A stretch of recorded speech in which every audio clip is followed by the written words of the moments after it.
Hello students, good morning, good afternoon, good evening. So welcome back to the channel. So previous videos ಒಳಗ first year the important concepts ಎಲ್ಲ discussion ಮಾಡಿದ್ವಿ. So now it's the time for second year's most important questions for the midterm exams. I hope so ಎಲ್ಲರೂ full mast preparation ನಡೆಸಿರಿ. And finally I think this is the most awaited video, right? Because important questions ಸಿಗ್ತಾವ ಅಂದ್ರೆ ಹೆಂಗಾಗ್ಬಿಡುತ್ತಪ್ಪ ಅಂದ್ರೆ ಬರಗಾಲದಾಗ ಮಳಿ ಬಂದಂಗದ ಹೌದಲ್ಲ yeah so jokes apart so will start discussing are you ready yes so before discussions first ನಾನು ನಿಮ್ಗೆ ಒಂದ್ಸಲ ಪ್ಯಾಟರ್ನ್ ಬಗ್ಗೆ ಹೇಳಿಬಿಡ್ತೀನಿ ಆ್ಯಂಡ್ ನೆಕ್ಸ್ಟ್ ಟು ದ್ಯಾಟ್ ನಾವೇನು ಮಾಡೋಣ ಈಚ್ ಚಾಪ್ಟರ್ ಇಂದ ಇಂಪಾರ್ಟೆಂಟ್ ಕ್ವಶನ್ಸ್ ಎಲ್ಲ ಡಿಸ್ಕಷನ್ ಮಾಡ್ಕೊಂಡು ಹೋಗೋಣ ಓಕೆ ಸೊ ಬೇಸಿಕಲಿ ಎಲ್ಲರೂ 70 ಮಾರ್ಕ್ಸಿಗೆ ಎಕ್ಸಾಮ್ ಬರೀತೀರಿ ನಿಮ್ಗೆಲ್ಲರಿಗೂ ಗೊತ್ತಿರತ್ತಾ ಬಟ್ ದೆನ್ ಟು ನಿಮ್ಗೆ 70 ಮಾರ್ಕ್ಸ್ ಒಳಗೆ ಸ್ಟಾರ್ಟಿಂಗ್ 15 ಆಬ್ಜೆಕ್ಟಿವ್ ಕ್ವಶನ್ಸ್ ಇರ್ತಾವೆ 15 ಅಟೆಂಪ್ಟ್ ಮಾಡ್ಬೇಕು ನೀವು ಆ್ಯಂಡ್ ನೆಕ್ಸ್ಟ್ ಏನಿರ್ತಪ್ಪ ಅಂದ್ರೆ ಫಿಲ್ ಇನ್ ದ ಬ್ಲಾಂಕ್ಸ್ ಕೊಡ್ತಾರೆ ನಿಮ್ಗೆ ವಿತ್ ಆಪ್ಷನ್ಸ್ ಇರತ್ತ ಸೊ ಭಾಳ ಕರೆಕ್ಟಾಗಿ ಥಿಂಕ್ ಮಾಡಿ ಅವು ಕರೆಕ್ಟಾಗಿ ಆನ್ಸರ್ಸ್ ಮಾಡ್ರಿ ಆ್ಯಂಡ್ ನೆಕ್ಸ್ಟ್ ನಿಮ್ಗೆ 2 ಮಾರ್ಕ್ಸಿನ ಕ್ವಶನ್ಸ್ ಬರ್ತಾವೆ ಸೊ ಅಲ್ಲಿ ಚಾಯ್ಸಸ್ ಇರತ್ತ ಸೊ ಯಾವ ನಿಮ್ಗೆ ಪರ್ಫೆಕ್ಟ್ ಇರ್ತಾವೆ ಸೊ ಫಸ್ಟ್ ಅದನ್ನು ಕರೆಕ್ಟಾಗಿ ಆನ್ಸರ್ ಮಾಡ್ರಿ ಆಮೇಲೆ extra questions so back side of the answer sheet ಬರಿಬೋದು ನೀವು ಆ್ಯಂಡ್ ನೆಕ್ಸ್ಟ್ 3 ಮಾರ್ಕ್ಸಿನ ಕ್ವಶನ್ ಇರತ್ತ ಆ್ಯಂಡ್ ಅಗೇನ್ ಅಲ್ಲೂ ನಿಮ್ಗೆ ಚಾಯ್ಸಸ್ ಕೊಡ್ತಾರ ಅವರು ಆ್ಯಂಡ್ ಅಗೇನ್ ಯಾವ್ದಾರ 5 ಬರಿಬೇಕು ಸೊ ಹೆಂಗೆ 2 ಮಾರ್ಕ್ಸ್ದಾಗ ಯಾವ್ದಾರ 5 ಬರ್ದಿದ್ರಲ್ಲ so the same thing for 3 marks also and next ನಿಮ್ಗೆ ಲಾಂಗ್ ಆನ್ಸರ್ಸ್ ಇರ್ತಾವೆ ಫಾರ್ 5 ಮಾರ್ಕ್ಸ್ 3 ಡಿರೈವೇಷನ್ಸ್ ಮಾಡಬೇಕಲ್ಲಿ ಅಗೇನ್ ಅಲ್ಲೂ ನಿಮ್ಗೆ ಚಾಯ್ಸ್ ಕೊಟ್ಟಿರ್ತಾರ 5 ಕ್ವಶನ್ಸ್ ಕೊಟ್ಟಿರ್ತಾರ ಸೊ 3 ಕ್ವಶನ್ಸ್ ಅಟೆಂಪ್ಟ್ ಮಾಡ್ಬೇಕು ನೀವು ಕಂಪಲ್ಸರಿ ಆ್ಯಂಡ್ ಫೈನಲ್ ನಿಮ್ಗೆ ಏನಪ್ಪಾ ಅಂತಂದ್ರೆ ನ್ಯೂಮರಿಕಲ್ಸ್ ಇರ್ತಾವೆ ಸೊ 4 ಕ್ವಶನ್ಸ್ ಕೊಟ್ಟಿರ್ತಾರ ಔಟ್ ಆಫ್ ದಟ್ ನೀವೇನು ಮಾಡಬೇಕು 2 ಕ್ವಶನ್ಸ್ನ ಕರೆಕ್ಟಾಗಿ ಸಾಲ್ವ್ ಮಾಡಬೇಕು ಆ್ಯಂಡ್ ಲಾಸ್ಟ್ಲಿ ನಿಮ್ಗೆ ನ್ಯೂಮರಿಕಲ್ ಸಮ್ಸ್ ಬಂದಾಗ ಸ್ವಲ್ಪ ಟಿಪ್ಸ್ ಕೊಡ್ತೀನಿ ನಾನು ಸೊ ನ್ಯೂಮರಿಕಲ್ಸ್ ಬಗ್ಗೆ ಫೈನಲಿ ಲಾಸ್ಟಿಗೆ ಡಿಸ್ಕಷನ್ ಮಾಡೋಣ ಅಂತ ಸೊ ಈಗ ಬೇಸಿಕಲಿ ಫಸ್ಟ್ ಚಾಪ್ಟರ್ ನಿಮ್ದು ಯಾವ್ದೈತಪ್ಪ ಅಂದ್ರೆ electric charges and fields so ನಾನು ಒಂದು ಸ್ವಲ್ಪ ಕ್ವಶನ್ಸ್ನ ಲಿಸ್ಟ್ ಔಟ್ ಮಾಡ್ಕೊಂಡಿನಿ ಸೊ ನಿಮ್ಮನ್ನ ಹೇಳ್ಕೋತ ಹೋಗ್ತೀನಿ ಸೊ ನಿಮ್ಗೆ ಅಲ್ಲೇ ಅಟ್ಲೀಸ್ಟ್ ಒಂದು ನೋಟ್ಸ್ದಾಗಾರ ಮಾರ್ಕ್ ಮಾಡ್ಕೊರಿ ಇಲ್ಲ ಒಂದು ಬುಕ್ ಒಳಗಾರ ಕ್ವಶನ್ಸ್ ಬರ್ಕೊಂತ ಹೋಗ್ರಿ ಸೊ ಇದು ಭಾಳ ಇಂಪಾರ್ಟೆಂಟ್ ಸೊ ಎಕ್ಸಾಮ್ಸ್ ನೀವು ಇನ್ನೇನು ಹೋಗ್ತೀರಿ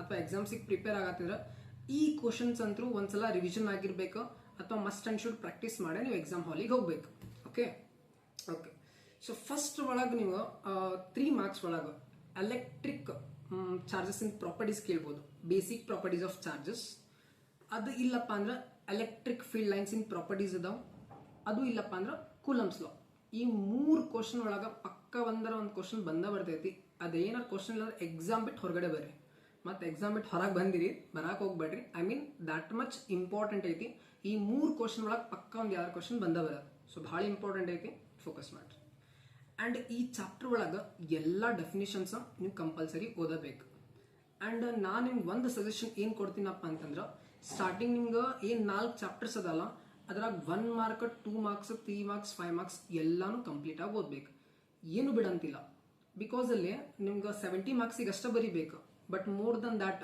ನಿಯರ್ಲಿ ಆಲ್ಮೋಸ್ಟ್ ಒಂದು 120 ಮಾರ್ಕ್ಸ್ ಮಟ್ಟ ನಿಮ್ದು ಪೇಪರ್ ಇರ್ತೈತಿ ರೈಟ್ ಅದಕ್ಕೆ ನಿಮ್ಗೆ ಚಾಯ್ಸಸ್ ಇರ್ತಾವೆ ನೀವು ಕರೆಕ್ಟಾಗಿ ಪ್ಲಾನ್ ಮಾಡಿ ಸ್ಟ್ರಾಟಜಿ ಮಾಡಿದ್ರೆ ಒಂದು ಸ್ವಲ್ಪ ಕಾನ್ಸೆಪ್ಟ್ಸ್ನ ಅಂದ್ರೆ ಡಿಫ್ರೆಂಟ್ ಚಾಪ್ಟರ್ಸ್ದಾಗಿಂದ ಸ್ಕಿಪ್ ಮಾಡ್ಬೋದು ಸೊ ಅದ್ರ ಸಲಾಗಿ ನಾ ಏನು ಹೇಳತ್ತೀನಿ ಅಂದ್ರೆ ಸ್ಟಾರ್ಟಿಂಗ್ ಏನು ಒಂದು 4 ಚಾಪ್ಟರ್ಸ್ ಇದಲ್ಲ ಅದ್ರಾಗ ಏನೇನು ಬಿಡಕ್ಕೆ ಹೋಗ್ಬೇಡ್ರಿ ಕಂಪ್ಲೀಟ್ ಆಗಿ ಎಲ್ಲಾನು ಸ್ಟಡಿ ಮಾಡ್ರಿ ಓಕೆ ಬಟ್ ಅದ್ರೊಳಗೂ ನಿಮ್ಗೆ ಏನು ಎಕ್ಸಾಮ್ ಹಾಲಿಗೆ ಹೋಗ್ತಿರ್ತೀರಿ ಬಿಫೋರ್ ದ್ಯಾಟ್ ಸಮ್ ಟೈಮ್ ಅವಾಗ ನೀವು ಏನು ಮಾಡ್ಬೇಕಂದ್ರೆ ಎಲ್ಲಾನು ಒಂದ್ಸಲ ರಿಕಾಲ್ ಮಾಡ್ಬೇಕು ಅಂತ ಈಗ ಕಾನ್ಸೆಪ್ಟ್ನ ಹೇಳತ್ತೀನಿ ಓಕೆ ಸೊ ನೆಕ್ಸ್ಟ್ ಏನಪ್ಪ ಅಂತಂದ್ರೆ ಕೂಲಮ್ಸ್ ಆಯ್ತು ಬಟ್ ಇನ್ ವೆಕ್ಟರ್ ಫಾರ್ಮ್ 2 ಮಾರ್ಕ್ಸಿಗೆ ಕ್ವಶನ್ ಬರ್ಬೋದು ನಿಮ್ಗೆ right Coulomb's law in vector form and mention the terms ಅಂದ್ರೆ ಅವು ಟರ್ಮ್ಸ್ ಏನೇನು ಸಜೆಸ್ಟ್ ಮಾಡ್ತಾವೆ ಅದ್ರ ಬಗ್ಗೆ ನೀವು ಎಕ್ಸ್ಪ್ಲನೇಷನ್ ಬರಿಬೇಕು okay and next Gauss law statement ಬ್ಯಾಟ್ ಮಾಡ್ರಿ ಸೊ ಮೋಸ್ಟ್ ಇಂಪಾರ್ಟೆಂಟ್ ಅದ್ರ ಜೊತೆ ಎಕ್ಸ್ಪ್ರೆಷನ್ ಕೂಡ ಬ್ಯಾಟ್ ಇರಬೇಕು and again electric dipole moment electric dipole ಅದರ ಪ್ರಾಪರ್ಟೀಸ್ ಏನೇನು ಬರ್ತಾವೆ ಎಲ್ಲಾನು ಕಂಪ್ಲೀಟ್ ಆಗಿ ಓದ್ರಿ ಈ ಚಾಪ್ಟರ್ದಾಗ ನೀವು ಏನು ಬಿಡಂತಿಲ್ಲ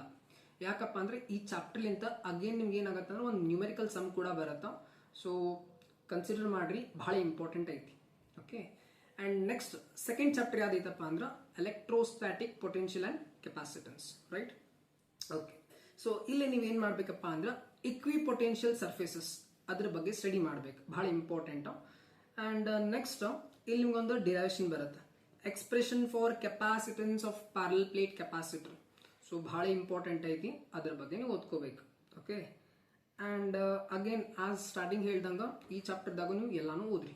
ಓಕೆ, ಯಾವುದು ಬಿಡಕ್ಕೆ ಹೋಗ್ಬೇಡ್ರಿ. ಆ್ಯಂಡ್ ನೆಕ್ಸ್ಟ್ ಕರೆಂಟ್ ಎಲೆಕ್ಟ್ರಿಸಿಟಿ ಒಳಗೆ ಅಗೇನ್ ಅಲ್ಲೇ ಕಿರ್ಚಾಫ್ಸ್ ಲಾಸ್ ಅಂತ ಬರ್ತಾವೆ, ಸ್ಟೇಟ್ಮೆಂಟ್ ಬ್ಯಾಟ್ ಹಾಕ್ರಿ.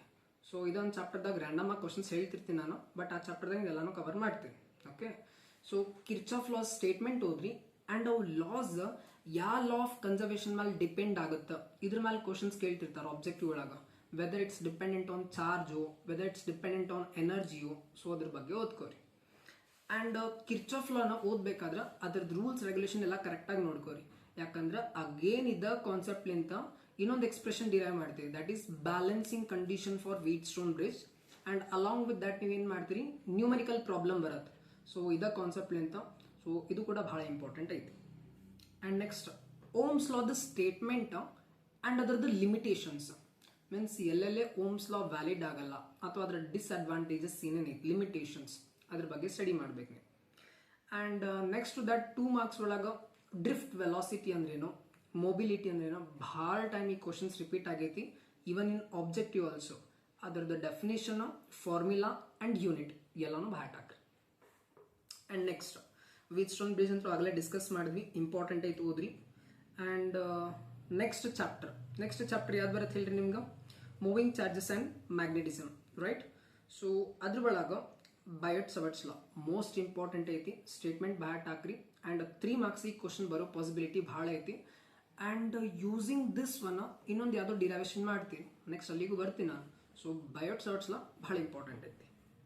And Lorentz law very important. Lorentz law and Ampere circuital law ಅದ್ರ ಬಗ್ಗೆ ಓದ್ಕೋರಿ. ಆ್ಯಂಡ್ ಏನೇನು ಲಾಸ್ ಡೆಫಿನೇಷನ್ಸ್ ಬರ್ತಲ್ಲ ಎಲ್ಲಾನು ಓದ್ರಿ, ಅದು ಬ್ಯಾಟ್ ಹಾಕ್ರಿ. And next conversion of galvanometer into ammeter ಬರುತ್ತಾ.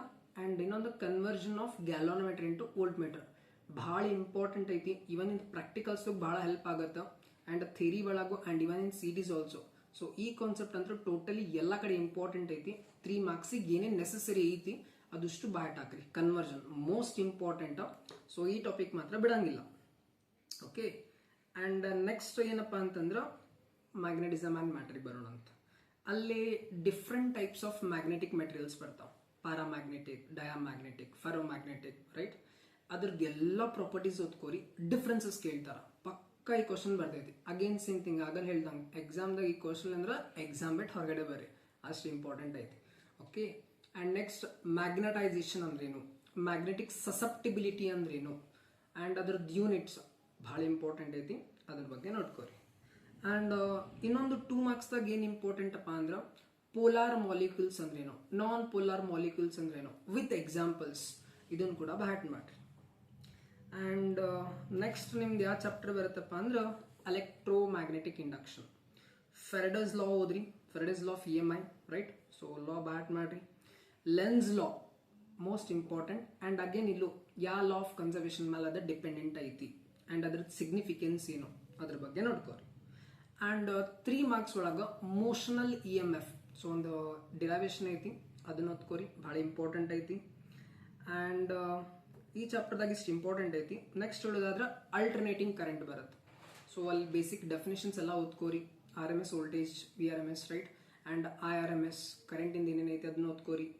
LCR ಸೀರೀಸ್ ಸರ್ಕಿಟ್ ಬರುತ್ತೆ. ಸೊ ಅಲ್ಲಿ ಬೇಸಿಕ್ ಟರ್ಮ್ಸ್ ಏನೇನು ಬರ್ತಾವೆ, capacitor, inductor and register, impedance ಅಂದ್ರೇನು, ಇಂಡಕ್ಟಿವ್ ರಿಯಾಕ್ಟನ್ಸ್ ಅಂದ್ರೇನು, ರೈಟ್.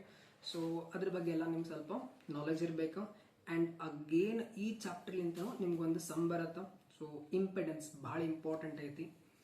ಆ್ಯಂಡ್ ಪವರ್ ಲಾಸ್ ಅದ್ರ ಬಗ್ಗೆ ಓದ್ಕೋರಿ. ಆ್ಯಂಡ್ ಇನ್ನೊಂದೇನಪ್ಪ ಅಂದ್ರೆ source of power loss in transformers ಬಗ್ಗೆ ಓದ್ಕೋರಿ. ಅದ್ರಾಗ ಒಂದು 2 ಟೈಪ್ಸ್ ಬರ್ತಾವೆ, step up transformer, step down transformer ಬರುತ್ತೆ. ಸೊ ಇದ್ರೊಳಗೆ ಕಾಯಿಲ್ಸ್ ಯೂಸ್ ಮಾಡ್ತಾರೆ, ಪ್ರೈಮರಿ ಕಾಯಿಲ್, ಸೆಕೆಂಡ್ರಿ ಕಾಯಿಲ್ ಅಂತ ಹೇಳಿ. ಸೊ ಯಾವೊಂದು ಕಾಯಿಲ್ ಒಳಗೆ ಟರ್ನ್ಸ್ ಜಾಸ್ತಿ ಇರ್ತಾವೆ, ಸ್ಟೆಪ್ ಡೌನ್ದಾಗ ಆಯ್ತು, ಸ್ಟೆಪ್ ಅಪ್ದಾಗ ಆಯ್ತು, ನಿಮ್ಗೆ ಬೇರೆ ಬೇರೆ ಕಂಡೀಷನ್ಸ್ ಬರ್ತಾ ಅಲ್ಲಿ. ಸೊ ಆಬ್ಜೆಕ್ಟಿವ್ದಾಗ ಕೇಳೋ ಚಾನ್ಸಸ್ ಐತಿ. ಸೊ ಅಲ್ಲೂ ಒಂದು ಸ್ವಲ್ಪ ಫೋಕಸ್ ಮಾಡ್ರಿ. ಆ್ಯಂಡ್ ಮತ್ತು ಇಂಪಾರ್ಟೆಂಟ್ ಏನು ಹೇಳ್ಬೇಕಪ್ಪ ಅಂತಂದ್ರೆ 5 ಮಾರ್ಕ್ಸಿಂದ ಡಿರೈವೇಷನ್ದಾಗ ಆಸ್ ಸ್ಟಾರ್ಟಿಂಗ್ ಹೇಳ್ದಂಗೆ 4 ಚಾಪ್ಟರ್ಸಿಂದ ಎಲ್ಲ ಡಿರೈವೇಷನ್ಸ್ ಓದಬೇಕು. ಅದ್ರಾಗೂ ಇನ್ನೂ ಮೋಸ್ಟ್ ಇಂಪಾರ್ಟೆಂಟ್. ಸೊ ಇಲ್ಲೊಂದು ಡಿರೈವೇಷನ್ ನಾ ಹೇಳ್ತೀನಿ ಅದ್ರ ಬಗ್ಗೆ. ಐ ಥಿಂಕ್ ಒಂದು ಸ್ಟೇಟ್ಮೆಂಟ್ ಓದ್ತೀನಿ. ಸೊ ಇದೇ ಟೈಪ್ ಕ್ವಶನ್ಸ್ ನಿಮ್ಗೆ ಕೇಳ್ತಾರೆ.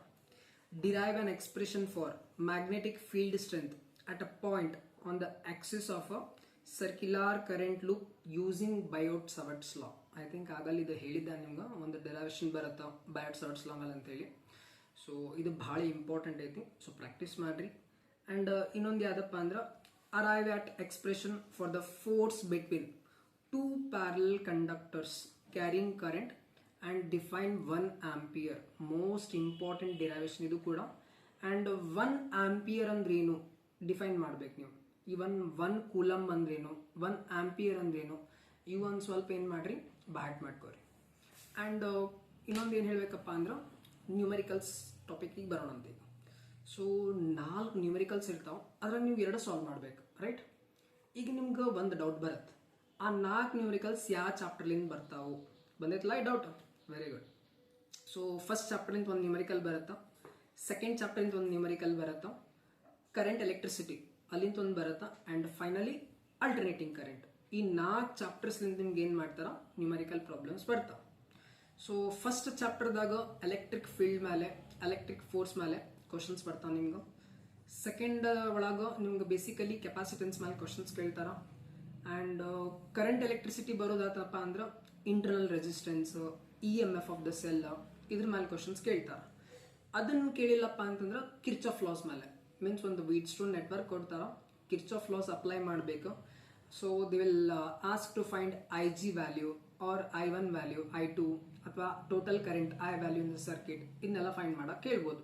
ಸೊ ಅದಕ್ಕೆ ಇಲ್ಲೇ KVL ಹೆಂಗೆ ಅಪ್ಲೈ ಮಾಡಬೇಕು ಇದ್ರ ಬಗ್ಗೆ ನಿಮ್ಗೆ ಐಡಿಯಾ ಇರಬೇಕು, rules and regulations. And finally ನಿಮ್ಗೆ ಅಲ್ಟರ್ನೇಟಿಂಗ್ ಕರೆಂಟ್ ಒಳಗೆ ಇಂಪಿಡೆನ್ಸ್ ಮೇಲೆ ಕ್ವಶನ್ ಕೇಳ್ತಾರ, ಇಲ್ಲಾಂದ್ರೆ ಪವರ್ ಫ್ಯಾಕ್ಟರ್ ಅದ್ರ ಮೇಲೆ ಕ್ವಶನ್ಸ್ ಕೇಳ್ತಾರ. ಸೊ ಇಷ್ಟೊತ್ತನ್ನು ನಾವು ಏನೇನೆಲ್ಲ ಡಿಸ್ಕಸ್ ಮಾಡಿದ್ವಿ ಇವು most important, 100% most of the time ಇದನ್ನ ಕ್ವಶನ್ಸ್ ಕೇಳ್ಯಾರ. ಆ್ಯಂಡ್ ಈ ಸಲನೂ ಮಿಡ್ ಟರ್ಮ್ ಎಕ್ಸಾಮ್ಸಿಗೆ ಇಷ್ಟೊತ್ತನ ಡಿಸ್ಕಷನ್ ಮಾಡಿದ್ದೆಲ್ಲ ಕ್ವಶನ್ಸ್ ಬರೋ ಪ್ರಾಬಬಿಲಿಟಿ ಭಾಳ ಜಾಸ್ತಿ ಐತಿ. ಸೊ ಹಾಗಾಗಿ ನೀವು ಸ್ಟಡಿ ಮಾಡಬೇಕಾದ್ರೆ ಈ ಕ್ವಶನ್ಸ್ನ ಮಾತ್ರ ಒಟ್ಟು ಬಿಡಂತಿಲ್ಲ, ಕಂಪ್ಲೀಟಾಗಿ ಫಸ್ಟ್ ಇದ್ರ ಬಗ್ಗೆ ನೀವು ಸ್ಟಡಿ ಮಾಡಬೇಕು. ಆ್ಯಂಡ್ ದೆನ್ ಫರ್ದರ್ ಇನ್ನೂ ಉಳ್ಕಿದ್ದೇನೇನೈತಿ ಓದಕ್ಕೆ ಸ್ಟಾರ್ಟ್ ಮಾಡಬೇಕು. ಆ್ಯಂಡ್ ಲಾಸ್ಟ್ ಇನ್ನೊಂದು ಚಾಪ್ಟರ್ ಆ್ಯಕ್ಚುಲಿ ಬಿಟ್ವೀನ್ ನಾವು ಎಲೆಕ್ಟ್ರೋಮ್ಯಾಗ್ನೆಟಿಕ್ ವೇವ್ಸ್, ಅಲ್ಲಿಂದ ನಿಮ್ಗೆ ಭಾಳ ಬೇಸಿಕ್ ಕ್ವಶನ್ಸ್ ಬರ್ತಾವೆ, ಅಪ್ಲಿಕೇಶನ್ಸ್ ಕೇಳ್ತಾವೆ ಎಲೆಕ್ಟ್ರೋಮ್ಯಾಗ್ನೆಟಿಕ್ ವೇವ್ಸ್ ಬಗ್ಗೆ. ಇನ್ಫ್ರಾರೆಡ್ ವೇವ್ಸ್ ಆಗಿರ್ಬೋದು, ಎಕ್ಸ್ರೇಸ್ ಆಗಿರ್ಬೋದು, ಮೈಕ್ರೋವೇವ್ಸ್ ಆಗಿರ್ಬೋದು, ಎಲ್ಲಿ ಯೂಸ್ ಮಾಡ್ತಾರೆ ಇದ್ರ ಮೇಲೆ ಕ್ವಶನ್ ಬರುತ್ತೆ. ಆ್ಯಂಡ್ ಇನ್ನೊಂದು ಮೋಸ್ಟ್ ಇಂಪಾರ್ಟೆಂಟ್ ಯಾವುದಪ್ಪ ಅಂದ್ರೆ ಡಿಸ್ಪ್ಲೇಸ್ಮೆಂಟ್ ಕರೆಂಟ್, ಅದ್ರದ್ದು ಎಕ್ಸ್ಪ್ರೆಷನ್ ಏನು ಬರುತ್ತಾ, ಡಿಸ್ಪ್ಲೇಸ್ಮೆಂಟ್ ಕರೆಂಟ್ ಅಂದ್ರೇನು ಭಾಳ ಇಂಪಾರ್ಟೆಂಟ್ ಐತಿ, ಇದನ್ನ ಮಾತ್ರ ಬಿಡಕ್ಕೆ ಹೋಗ್ಬೇಡ್ರಿ. ಹೋಪ್ ಸೊ ಚಲೋತ್ನಾಗ ಪ್ರಿಪ್ರೇಷನ್ ಮಾಡತ್ತೀರಿ. ಸೊ ಅದ್ರ ಜೊತೆ ಈ ವಿಡಿಯೋನು ನಿಮ್ಗೆ ಭಾಳ ಹೆಲ್ಪ್ ಆಗುತ್ತೆ ಅನ್ಕೋತೀನಿ. ಸೊ ಎಷ್ಟು ಮ್ಯಾಕ್ಸಿಮಮ್ ಆಗುತ್ತೆ ನಿಮ್ಮ ಫ್ರೆಂಡ್ಸಿಗೆಲ್ಲನೂ ಶೇರ್ ಮಾಡಿರಿ. And all the best for your exams. Thank you.